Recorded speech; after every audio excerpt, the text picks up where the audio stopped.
Any good deeds must be rewarded. Wait right here. I will be back in a flash." "But I really have to," began Cassidy. Hissy Boo shook his head and held up a paw. "I said wait," he ordered. Cassidy nodded, and the skunk scurried off. True to his word, Hissy Boo was back even before Cassidy could wonder what a skunk could possibly give her. He was holding something carefully in his mouth. He put it at her feet and bowed grandly, if you can imagine a skunk bowing grandly or any other way. "Here, young Cassidy, here is your reward. It is called a skeagle." Cassidy knelt down and picked up what looked like an old-time button made of wood. It was round and about twice as big as a quarter, with 3 small square holes at the center. There were many fine lines making a pattern around the face. It was interesting and kind of pretty, but not much of a gift. However, Cassidy didn't want to get Hissy Boo mad again, so she curtsied and said, "Thank you very much. It is quite pretty." Hissy Boo smiled. "Pretty? It's much more than pretty. I told you that I am the keeper of magic things. Each kind of animal on Earth has a special collection of magical things. Bears are the keepers of things that help you look inside yourself and see the truth. Squirrels have objects that help the holder plan ahead. This is much more than a button. Skunks have a very special power. We get what we want. We don't have to fight or bully or yell. We are always relaxed, but we always get what we want." "Really?" "Oh, yes. For example, can you remember when you learned to be careful around skunks? Who told you to let us do what we want?" Cassidy thought very hard, but she could not remember anyone ever telling her. It seemed like she had always just known. "I don't know," she said. Hissy Boo nodded. "Exactly. You can't remember because you never needed to be told. You just know to let any skunk do what they want. That is our power. Our magic items can give that power or a little bit of that power to anyone." Cassidy was beginning to get excited. "Do you mean that this little button will make everyone do what I want them to do? I'll get my own way all the time? That's wonderful." "Not quite, young one. With any power comes responsibility. There is always a balance. We skunks know that. We get what we want, but we only want what we need. There is a very thin line between getting what you want and being greedy. Skunks are born with this understanding. However, you are not, so the temptation may be too great, and you will regret what you ask for." "How could I ever mind getting what I want?" Hissy Boo shook his head. "That you will find out, I'm afraid. When things get out of balance, problems have a way of showing up and getting bigger and bigger. But you won't understand by me telling you. You'll have to find out for yourself. So you might as well make a wish for something you want. Imagine you are queen of the world and you can wave your hand and everyone will do what you command. What would you command? Can I wish for something like a pony or a rocket ship? Well, yes, you can wish for things, but the real power of this is that you can make everyone you meet behave just how you would like them to. If you think about it, that will be a much bigger prize." Cassidy nodded and thought and thought. She closed her eyes very tightly because that sometimes helped her think.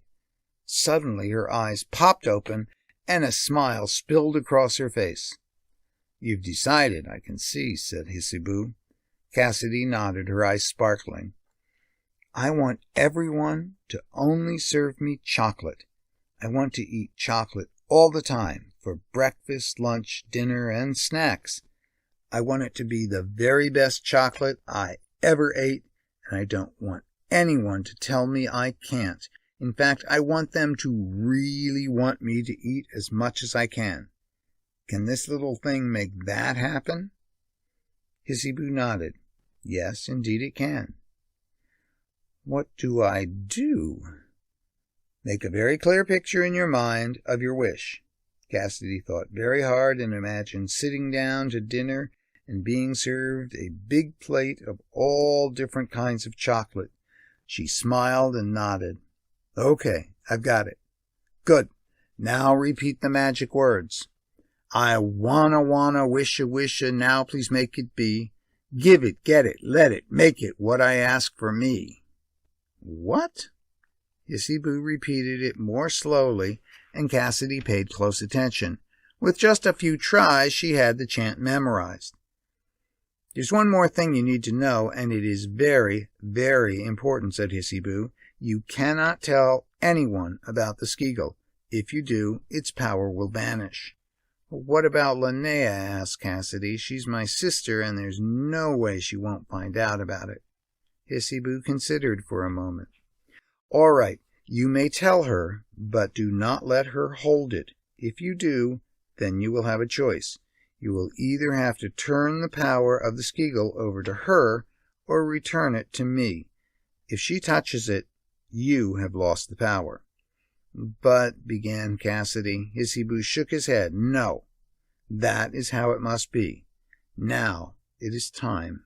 Make the picture in your mind and say the words.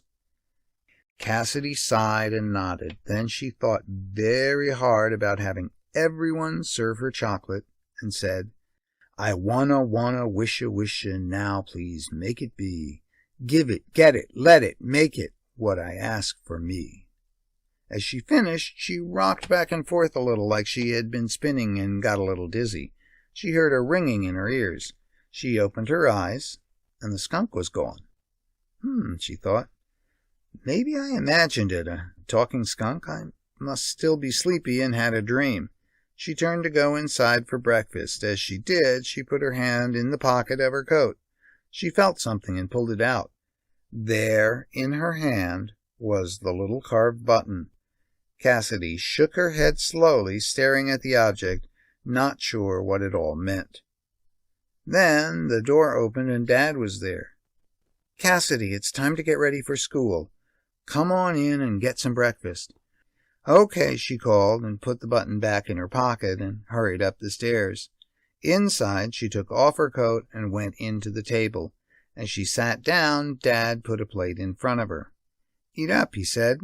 Cassidy looked down at the plate and her mouth dropped open.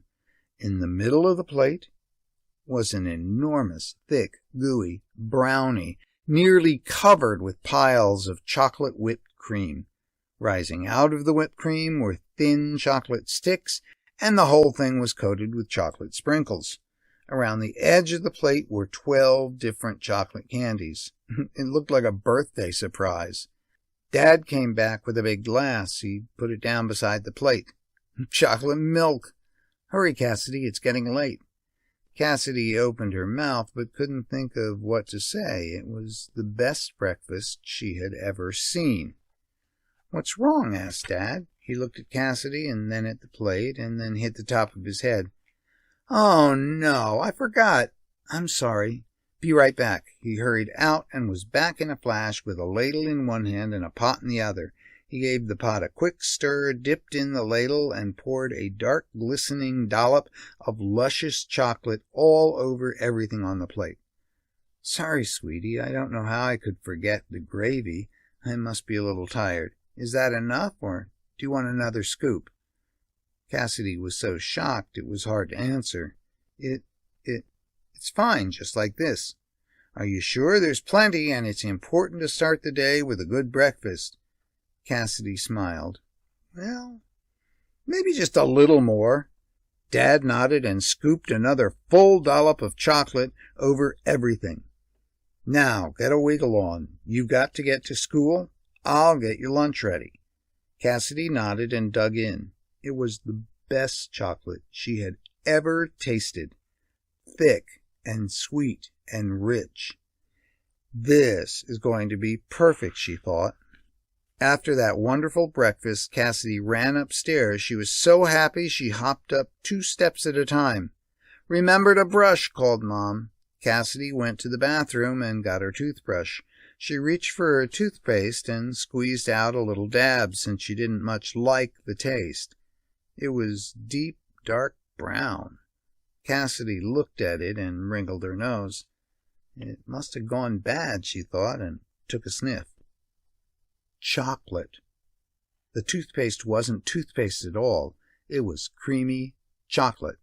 She quickly squeezed a big pile onto her brush and popped it into her mouth and scrubbed all the time swallowing the delicious paste.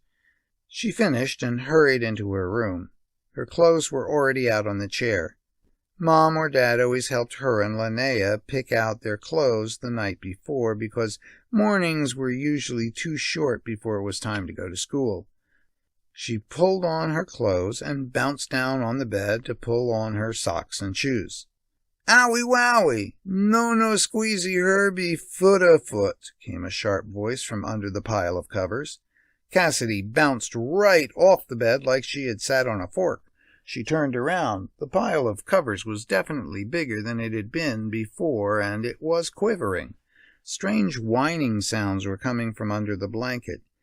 Usually Cassidy would have run out of the room and called Mom, but she had already had a talk with a skunk and had a chocolate breakfast, so she thought nothing could be as strange as that. She leaned closer to the bed and poked the lump. Right away a loud yip came from under the blanket. "Wowsy, bowsy, no, Herbie got 'em, munch, stoppy pokey Herbie, gotta get 'em, yums." Cassidy threw back the covers. There, blinking up at her, was a small...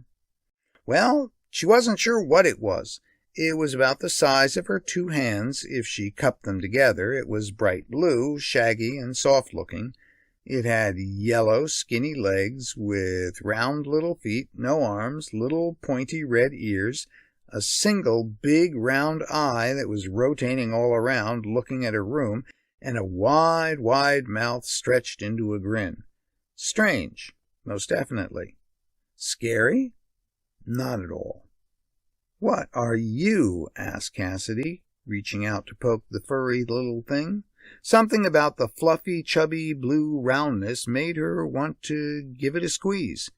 The little thing rolled away, landing on its feet and giving her a quick shake of its head. Well, of itself, since it was just about all head. "Don't 'e want any squeezy-meezy? Herbie need 'em crunch. You like it if Herbie give you a squeezy with no hi-ho howdy-yody? Cassidy snatched her hand back. "I'm sorry, you just look so, well, cute." The little thing beamed at her and nodded its head quickly up and down. "You betcha, namesy Herbivore, Herbie cutie patootie. Yup'm. Girly-whirly, canna help but wanna touch. Herbivore, noby lotta nobies, but you gotta givey crunchy if you wanna touch 'em. Crunchy-wunchy first, now sit. Herbie tummy, owsy empty." Cassidy thought hard. Then she understood. "You're hungry, right? Should I get you something to eat?" The little blue ball's smile wrapped nearly all the way around its head, and it nodded so hard and fast it started bouncing all over the bed. "Yes'm, yuppa, you gotcha now. Herbie needo crunch." Cassidy grinned. "Well, you showed up on the right day. My dad is giving me all the chocolate I want. I bet I can get a brownie and even some chocolate candies. Doesn't that sound great?" Herbie was shaking and looking horrified, like Cassidy had just suggested eating a plateful of thick, smelly worms. "Ooky gooky, no, nosy wozy, nuh-uh. Choco no goody, Herbie eat 'em. Too sweety, no crunch. Got no green, greeny, yum, splendiferous, crunchy green. Cassidy had never heard anything so ridiculous. Not liking chocolate? What do you like? Crunchy, yum, greeny, good. Fill up Herbie's tum, make 'em Herbie grow. Then the funny little creature looked at Cassidy with a very hungry expression and licked its lips. "You want crunchy green things?" Herbie nodded, looking very excited. Cassidy shrugged. Yuck, that sounds like vegetables. You can have whatever is downstairs. Dad went to the greenhouse yesterday. He usually brings back lots of lettuce. How's that sound? More crunchy crunch? There may be some celery. I don't know. Mom likes it, but I don't, so I'm not sure. Do you want some if we have it? Oh, yes-o, yes-o. Please, oh, pleasey. So Cassidy quickly pulled on her shoes and socks and hurried downstairs. She pulled open the refrigerator and started to poke through the drawer where Dad kept the vegetables. She never spent a lot of time looking there, since there was never much that interested her. She found a bag of carrots which weren't green but were very crunchy, a whole stalk of celery which was green and crunchy, and she didn't like celery at all, so she was glad to give it away, and from the bucket full of lettuce that Dad had brought back from the greenhouse yesterday, she took a head of lettuce. Her arms were full, and thinking about Herbie, how small the little puffball was, she figured this much would fill up its stomach for days and days. She was hurrying back upstairs when Dad ran into her as he came downstairs. Where are you going, Cassidy? We have to go to the bus. I made your lunch. It's not much, but I hope you like it. I made you a sandwich with 2 slices of chocolate cake and a mix of chocolate icing and chocolate cookies in the middle. Then a little bag of chocolate truffles, and last but not least, I made some chocolate-dipped, quick-fried chocolate crunchies. Does that sound okay? Cassidy nodded. She couldn't even look at Dad. She was afraid she would give away the secret that the only reason he was making everything out of chocolate was because of the magic button. I'll be right back. I just need to get something from my room, she said. Dad put his hand on her shoulder. Cassidy, he said in a voice that meant she might have some explaining to do. She looked up, trying as hard as she could to look like an absolutely innocent angel. Yes, Dad? Why do you have all that produce in your hands? You know it's for your Mom and I, and you shouldn't fill up on that stuff. If you were hungry, I can get you some more chocolate. Maybe you'd like a brownie for a snack. I could make a chocolate stew for tonight, and maybe you could have some in your thermos tomorrow. Cassidy smiled and shook her head. Oh, no, Dad. I know you don't want me to miss eating all that chocolate. She could hardly say this without laughing. This isn't for me, it's for... She didn't know what to say. She couldn't very well tell him there was a little blue Herbie on her bed. Then she had an idea. It's for school. We are going to try to plant different things and see how they grow. It's for science. Cassidy knew that both Mom and Dad liked it when she worked on science. That was good, because she liked it too. I'm just going to put these in my school bag, and I'll be right down. Okay, but hurry. Cassidy flew up the stairs. Herbie was sitting on the bed glaring at her. Herbivore, want 'em crunch, crunch. Shh, or my Dad will hear you. I've got plenty. You'll have crunch, crunch for days. Cassidy threw the pile on the bed where it stood about 3 times taller than Herbie. Then she turned to get her coat and her backpack, talking all the time. I have to go to school, so you stay hidden under the covers. I have to bring a bit of this to school, but you can eat the rest. I figure it will take care of you for a few days. By then, I should be able to figure out... Cassidy turned around to grab some of the produce to put in her pack in case Dad asked, and stopped, with her mouth open. Herbie was laying on his back, grabbing a carrot with his foot. As Cassidy watched, Herbie fed the carrot into his mouth so quickly it seemed like it just disappeared. Herbie threw the end in the air and caught it in his mouth. Then he looked around. The bed was empty. Every single piece of celery, every carrot, and all the lettuce was gone. Cassidy tried to talk. Her mouth moved, but nothing came out. How could such a little thing have eaten so much in so little time? It wasn't possible. Herbie's eye began to close. He looked a bit swollen from all the food, but very happy and a bit sleepy. He smiled and said, Crunchy, crunchy, yum, yum. Cassidy stared. She didn't know what to do or say.